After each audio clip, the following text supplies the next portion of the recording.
Сәлеметсіздер ме, құрметті 5-ші сынып оқушылары. Қазақ тілі сабағын бастаймыз. Бүгінгі сабағымыздың тақырыбы бірлігі жарасқан ел. Оқулықтың 83-84 беттерін ашайық. Здравствуйте, уважаемые ученики 5 класса. Тема урока «Дружный народ». Открываем в учебнике 83-84 страницу. Познакомимся с новыми словами. Ұлт өкілі, представитель нации.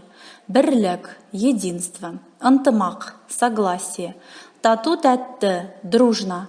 Құшақ жая қарсы алу, встретить с распростертыми объятиями. Бауырына басу, приютить. Оқулықтың 83-ші бетіндегі бірінші тапсырмаға қараймыз. Первое задание, 83-я страница. Суреттер бойынша әңгімеле. Составь рассказ по рисункам. На картинках вы видите празднование Дня дружбы. Дружба, понимание и согласие необходимы для мирной жизни в стране, где проживают представители 125 наций и народностей. По информации, на территории Казахстана постоянно проживают представители 125 наций и народностей.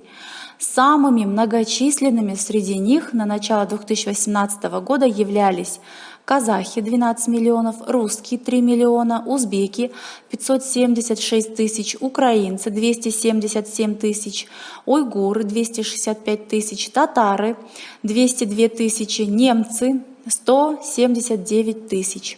Самыми малочисленными и редкими народами и этническими группами, проживающими на территории Казахстана, являются алеуты, абазины, вепсы, долганы, ижорцы, коми, крымчаки, ливы, манси, нанайцы, ненцы, негидальцы, хивцы, нивхи, орочи, ритульцы, селькупы, тувинцы, эдегейцы, ульчи, цахуры, чуванцы, чукчи, эвенки и японцы. Среди представителей европейских народов, проживающих в Казахстане, есть австрийцы, англичане, голландцы, французы, испанцы, шведы, чехи и итальянцы. Есть и доля представителей африканского континента, американцы и кубинцы. Дружба между этносами, живущими под одним шанрахом, это достояние всех поколений казахстанцев. Многочисленный народ объединяет дружба, толерантность и уважение к каждому члену общества. Ал енді оқулықтың 84-ші бетіндегі екінші тапсырмасын ашамыз. Қазақстанда